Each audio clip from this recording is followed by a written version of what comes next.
नमस्कार, बहुत बहुत स्वागत है आपका और आप देखना शुरू कर चुके हैं मार्केट पर हमारी खास पेशकश कल की तैयारी। मैं हूं आपके साथ प्रशांत पांडे और आप जानते ही हैं कि ये शो दरअसल आप दर्शकों का शो है। आपके सवालों का एक बहुत बड़ा हिस्सा हम इसमें लेते हैं और बाजार की आज के ब्यौरे के हिसाब से कल आखिर आपकी क्या तैयारी होनी चाहिए, किस तरह की रणनीति होनी चाहिए, ये हम आपको बताते हैं। लेकिन चूंकि बहुत बड़ा हिस्सा आपके सवालों का है तो ये जान लीजिए कि आखिर आप अपने सवाल हम तक पहुंचाएंगे कैसे। तो आपको अपने सवाल हम तक पहुंचाने के लिए कुछ नहीं करना पड़ेगा, सिर्फ हमारे ट्विटर और फेसबुक पेज को आप फॉलो कीजिए और यहां पर #KKT स्पेस अपना सवाल दीजिए। इसके अलावा व्हाट्सएप नंबर आपके स्क्रीन पर हम फ्लैश करने वाले हैं और इस व्हाट्सएप नंबर पर भी आप अपने सवाल हम तक पहुंचा सकते हैं। जी हां, व्हाट्सएप नंबर के जरिए जब भी आप अपने सवाल हम तक पहुंचाइए तो याद रखिए कि आप अपना और अपने शहर का नाम जरूर इस व्हाट्सएप नंबर पर लिखिए। हम आपके तमाम जो क्वेरीज हैं, तमाम शंकाएं हैं, उनको शामिल करेंगे अपने कार्यक्रम में, जिसका एक्सपर्ट्स देंगे जवाब। और गेस्ट कौन कौन से हैं, कौन से एक्सपर्ट्स हमारे साथ जुड़ रहे हैं, उनका परिचय आपसे करा दूं। हमारे साथ हैं हेड से राहुल घोष साहब और आस्था जैन जी हेम सिक्योरिटीज से। आस्था जी और राहुल, आप दोनों का बहुत बहुत स्वागत ईटी नाउ स्वदेश में। और आप दोनों की तरफ आऊं मैं, उससे पहले जरा मार्केट को देखें तो कह सकते हैं कि आज एडवांस और डिक्लाइंस के हिसाब से अगर देखें तो एक तरह से सपाट जो है वो बाजार रहा है और सेंसेक्स और निफ्टी दोनों में ही देखें तो सपोर्ट जो है वो ब्रेक होता हुआ नजर नहीं आया। हालांकि आज हम देखें अगर मार्केट को तो जहां निफ्टी बैंक हो, सेंसेक्स हो, निफ्टी हो, सभी पर प्रेशर नजर आया। 19,700 के नीचे जो है वो निफ्टी ने कारोबार किया। सेंसेक्स 66,355 के लेवल पर बंद हुआ और बैंक निफ्टी 45,800 के ऊपर बंद होने में कामयाब रहा। जैसा मैंने कहा कि चाहे निफ्टी हो चाहे सेंसेक्स, दोनों ने सपोर्ट ब्रेक नहीं किया और इसमें इस तेजी में जो एक तरह से ड्राइव फैक्टर्स रहे उनमें हम सबसे बड़ा देखेंगे हिंडाल्को और अच्छी तेजी नजर आई। इसके अलावा JSW स्टील, NTPC और अल्ट्राटेक सीमेंट, ये वो अहम स्टॉक्स रहे जो कि आज मार्केट को एक सपोर्ट देते हुए नजर आए। आज अदानी ग्रुप के शेयरों के लिए बड़ा इंपॉर्टेंट दिन रहा क्योंकि अदानी ग्रुप के लगभग सभी शेयर आज चलते हुए नजर आए और उम्मीद ये की जा रही है कि शायद आने वाले वक्त में भी अब अगले कुछ दिन इस तरह की तेजी अदानी ग्रुप के शेयरों में नजर आएगी। चलिए अब जरा व्यू ले लेते हैं। राहुल, सबसे पहले मैं आपके पास आना चाहूंगा, जरा बताएं, जैसा मैंने कहा कि निफ्टी हो चाहे सेंसेक्स सपोर्ट ब्रेक नहीं किया। हालांकि एक तरह का प्रेशर जो है वो बाजार में पिछले कुछ दिनों से हम देख रहे हैं, लेकिन फिलहाल यहां से क्या वो जो पॉजिटिव सेंटिमेंट हम लगातार जिसका जिक्र कर रहे हैं वो अभी भी बना रहेगा? और चूंकि हैवी रिजल्ट सीजन एक तरह से अब अंत होने वाला है तो अब मान के चलते हैं कि अब मार्केट को ड्राइव करने वाले फैक्टर कुछ और होंगे। नमस्ते और गुड आफ्टरनून। तो बिल्कुल सही कहा आपने कि बाजार का रुख जो है वो बदला नहीं है। ये जस्ट एक माइल्ड प्रॉफिट बुकिंग हो रहा है, डिस्ट्रीब्यूशन हो रहा है, इसीलिए आपको साइडवेज मूवमेंट देखने को मिल रहा है जहां पे निफ्टी 50 पॉइंट नीचे आता है, फिर से 50 पॉइंट ऊपर जाता है। जब तक 19,400 और 500 का जो बाइंग बैंड है, एनीवेयर बिलो 19,550 एंड अबव 19,400, वो जो बैंड है वो एक बाइंग बैंड इंटैक्ट है, तब तक कोई चेंज नहीं है ट्रेंड में। अगर 19,400 का जो लेवल है वो ब्रेक होता है तब भी ट्रेंड डाउन नहीं हुआ है, फिलहाल साइडवेज ही होगा। बट एज ऑफ नाउ अगर आप बाजार के स्ट्रक्चर को देखेंगे तो बाय ऑन डिप्स का ही मार्केट है, कोई चेंज नहीं है, एक डिस्ट्रीब्यूशन है। तो अगर बुलिश स्ट्रैटेजीज प्लान कर रहे हैं तो हेज करके करना मुनासिब रहेगा, क्योंकि थोड़ा टाइम वैल्यू इरोड हो सकता है साइडवेज मूवमेंट की वजह से।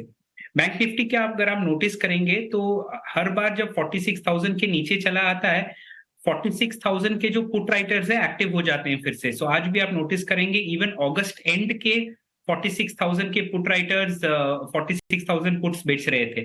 तो बैंक निफ्टी भी साइडवेज टेरिटरी में है, बाय ऑन डिप्स मार्केट में है।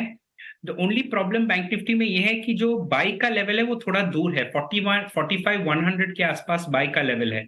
तो इसीलिए बैंक निफ्टी अभी ट्रेड करना थोड़ा साइडवेज ही बेटर रहेगा, या जब तक 45,100 नहीं आता है हम बाइंग नहीं करेंगे बैंक निफ्टी में। हाँ, अगर 46,300 क्रॉस हो जाए, एक और लेवल जो ध्यान में रखना चाहिए वो 46,300 है। एक 46,300 अगर क्रॉस करता है बैंक निफ्टी तो उसमें भी बाइंग इनिशिएट कर सकते हैं। तो 19400 टू 19550 निफ्टी के केस में और 46300 क्रॉस करने पे बैंक निफ्टी के केस पे बाइंग का लेवल्स होगा। ठीक है, तो ये एक बेहतर नजरिया। और एक और राय आस्था जी से भी ले लेते हैं। आस्था जी, आप बताएं अब इस मार्केट में क्या रणनीति होनी चाहिए? जी बिल्कुल, गुड आफ्टरनून। बिल्कुल यहाँ पे मैं भी सहमत करती हूँ। अभी देखिए थोड़ा-सा यहाँ पे कंसोलिडेशन का फेज़ चल सकता है।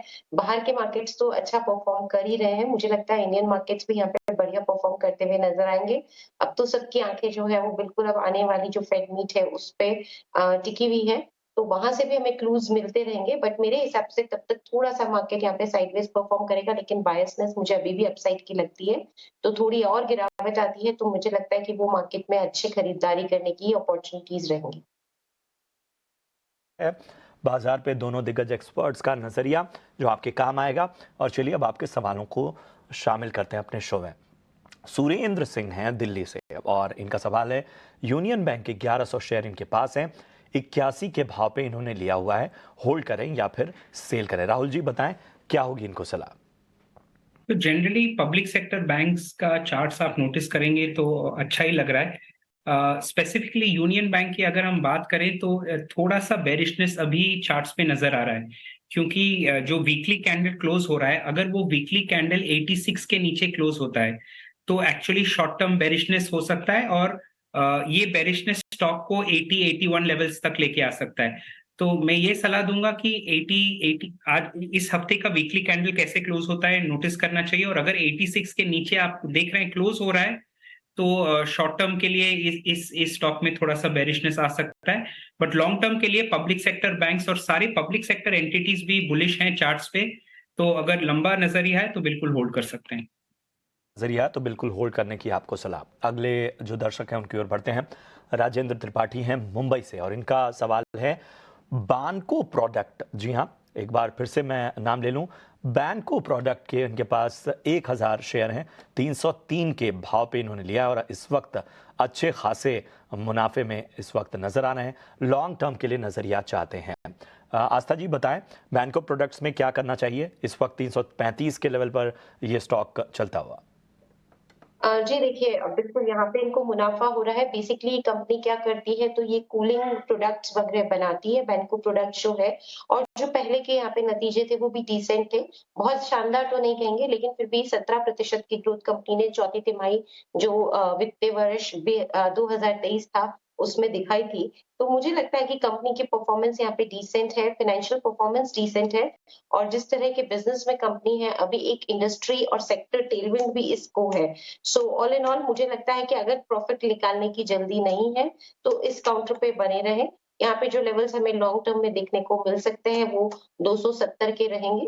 सो 270 के टारगेट्स के लिए मैं बने रहने की सलाह दूंगी, क्योंकि ये एक एमएनसी कंपनी है और बेसिकली जो भी प्रोडक्ट्स है वो सब ऑटोमोबाइल एंसिलरी की तरफ ही काम में आते हैं। और अभी आपने भी बताया कि ऑटोमोबाइल कंपनियों में भी काफी बढ़िया तेजी है, तो उसका भी फायदा कंपनी को होता हुआ नजर आएगा। होल्ड करने की सलाह है 270 के लक्ष्य की। 170 का लक्ष्य आपने बोला? 370? माफ कीजिए, 370 के जी जी लक्ष्य जी की। जी जी, ठीक है। तो 370 के लक्ष्य को टारगेट करते हुए यहाँ पर बने रहने की सलाह।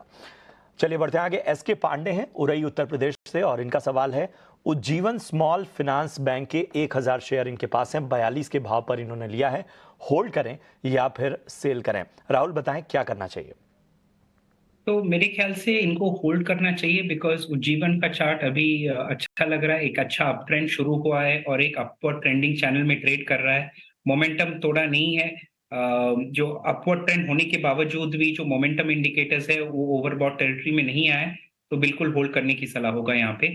अगर टारगेट्स की बात करें तो नियर टर्म में 48.5 एक्सपेक्ट कर सकते हैं, और अगर 48.5 के जो रेजिस्टेंस है वो पार कर जाए तो डायरेक्ट 60 एक्सपेक्ट कर सकते हैं।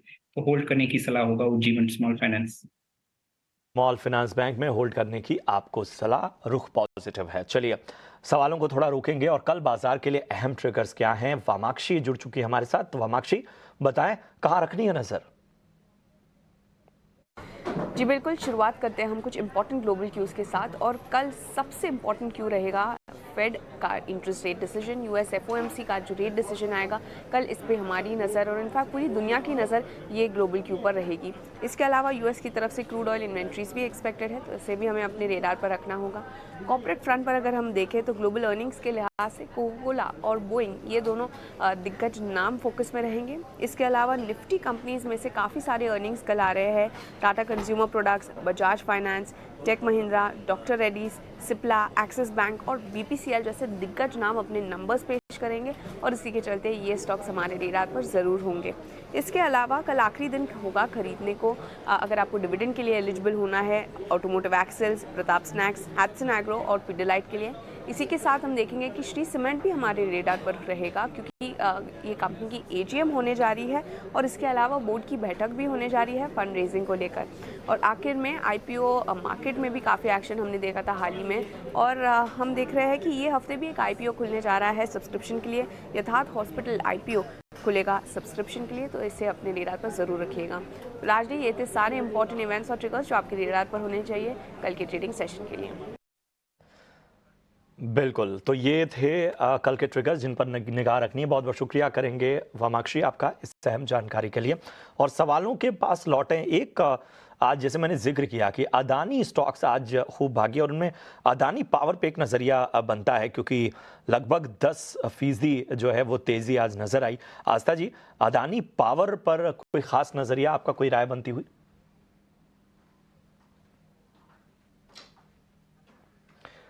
आस्था जी, जरा अपने आप को अनम्यूट कर लें आप। माफ कीजिए। देखिए, अगर मैं अदानी पावर की स्पेसिफिकली बात करूँ तो पावर सेक्टर पूरा यहाँ पे बढ़िया तेजी में देखने को मिल रहा है। तो मुझे ऐसा लगता है कि अदानी पावर में आज की जो चाल आई है उसमें एक तो इंडस्ट्री टेलविंड का काफी बड़ा हाथ है, और आगे जाते हुए मुझे लगता है कि कंपनी के जो फाइनेंशियल परफॉर्मेंस है उसमें भी हमें एक इजाफा दिखते हुआ मिलना चाहिए। सो ऑल इन ऑल अभी तो अदानी पावर में मैं भी काफी पॉजिटिव हूँ, और मुझे लगता है कि यहाँ से 280 से 85 तक के स्तर भी ये काउंटर हमें मीडियम टर्म में दिखा सकता है। तो इस स्टॉक में बने रहने की सलाह रहेगी। तो स्टॉक में बने रहने की आपको सलाह, 280 से 85 तक के टारगेट यहां पर मिल सकते हैं। चलिए बढ़ते हैं आगे, सवालों का सिलसिला शुरू करते हैं। अजीत पारकर हैं और इनका सवाल है, फिनोलेक्स इंडस्ट्रीज के 375 शेयर लिए हैं इन्होंने 10 रुपए के भाव पे, होल्ड करें या फिर सेल करें? बताएं राहुल, क्या करना चाहिए? ना फिनोलेक्स इंडस्ट्रीज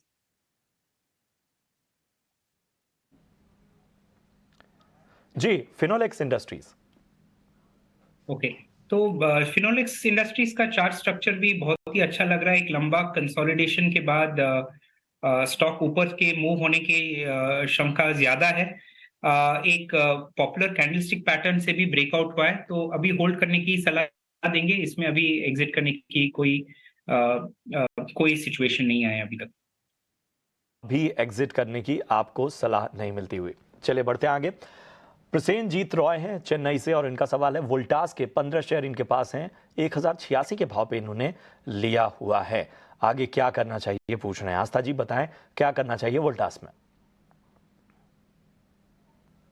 तो बहुत ज्यादा यहाँ पे अच्छे नतीजों की उम्मीद नहीं है। इसका प्रमुख कारण है जो इनका रूम एसी सेगमेंट है, वहां पे इतनी बढ़िया वॉल्यूम ग्रोथ हमें देखने को मिली नहीं, क्योंकि हमने देखा है इस बार देश के काफी हिस्सों में मई में भी रेन्स हुई थी। तो जो अनसीजनल रेन हुई है उसकी वजह से डिमांड, रूम एसी की जो डिमांड का पीक महीना होता है मई महीना, वहां पे एक कमी आई है। तो वो एक बड़ा कारण है कि हमें वॉल्यूम में ग्रोथ देखने को नहीं मिली। दूसरी तरफ मार्जिन की भी बात करें तो कंपनी यहाँ पे प्राइस हाइक नहीं ले पाई, क्योंकि अब कंपटीशन इस क्षेत्र में काफी गहरा रहा है। तो वो भी एक कारण है। तो मुझे लगता है कि अभी के नतीजे इतने अच्छे नहीं रहने वाले, लेकिन अगर यहाँ पे नजरिया 6 महीने का है तो मैं बने रहने की सलाह दूंगी, इस चीज को ध्यान में रखते हुए कि हो सकता है आने वाले दिनों में कुछ खास हमें प्राइजेस में यहाँ पे मूवमेंट देखने को ना मिले ऑन द अपसाइड। लेकिन 6 महीने के नजरिए से मैं बने रहने की सलाह दूंगी, इनकी कॉस्ट प्राइस इनको देखने को मिल सकती है, तो मीडियम टर्म पर्सपेक्टिव से होल्ड करने की सलाह है। ठीक है, तो 6 महीने के नजरिए से आपको बने रहने की सलाह वोल्टास में। चलिए, कल टाटा कंज्यूमर के भी नतीजे आने वाले हैं और नतीजे कैसे रहेंगे, हमारी सहयोगी विन्नी मोतीवाला उस पर रोशनी डाल रही हैं। तो टाटा कंज्यूमर्स के ये टाइम जो नंबर्स एक्सपेक्टेशन है, रेवेन्यू ग्रोथ अराउंड 12% की एक्सपेक्टेड है, प्रॉफिट की ग्रोथ 18% पे है और मार्जिन्स, इबिटा मार्जिन में स्लाइट बिट एक्सपेंशन एक्सपेक्टेड है, 60 बेसिस पॉइंट की एक्सपेंशन, और इबिटा मार्जिन्स एक्सपेक्टेड है 14.3% पे वर्सेस 13.7% पे। नाउ मार्जिन्स को क्या सपोर्ट कर रहा है? वन तो ऑपरेटिंग एफिशिएंसीज, बेटर मिक्स है जो सपोर्ट करेगा मार्जिन्स को, और उसके अलावा एक्सपेक्टेड है कि एड स्पेंड्स थोड़े कम रहेंगे ये टाइम अराउंड, तो एड स्पेंड्स की वजह से भी सपोर्ट होगा मार्जिन्स को। उसके अलावा अभी रेवेन्यूज़ की बात करते हैं, सेगमेंट्स की बात करते हैं, तो नारिश को है स्टारबक्स की जो जेवी है वहाँ पे एक्सपेक्टेड है कि ग्रोथ मोमेंटम कंटिन्यू रहेगा। इंडिया फूड बिजनेस में एक्सपेक्टेड है कि ग्रोथ आएगी अराउंड 20+% पे इंडिया फूड बिजनेस की रेवेन्यू ग्रोथ होगी, और उसमें स्पेसिफिकली संपन्न की बात करें तो वहाँ पे प्राइसिंग लेड ग्रोथ एक्सपेक्टेड है। तो फूड बिजनेस में भी थोड़ी प्राइसिंग लेड ग्रोथ एक्सपेक्टेड है बिकॉज उन्होंने प्राइस हाइक्स ली थी पल्सेस और पोहा सेगमेंट में। उसके अलावा बेवरेज बिजनेस में एक्सपेक्टेड है कि विटनेस करेंगे mid single digit value growth यहाँ पे, और टी इन्फ्लेशन, कॉफी प्राइसेस वो थोड़े बढ़े हुए थे, तो यहाँ पे कमेंट्री क्या आ रही है ये एक इंपॉर्टेंट फैक्टर है वॉच आउट करने के लिए। उसके अलावा डिमांड एनवायरनमेंट पे क्या कमेंट्री है, इंटरनेशनल बिजनेस की क्या कमेंट्री आ रही है वहाँ पे, ये इंपॉर्टेंट फैक्टर्स और कमेंट्री मैनेजमेंट से वॉच आउट करेंगे हम लोग। बिल्कुल, बहुत बहुत शुक्रिया करेंगे विनी आपका इस अहम जानकारी के लिए। और चलिए अब आपका फेवरेट सेगमेंट कमाई का वीआईपी शेयर।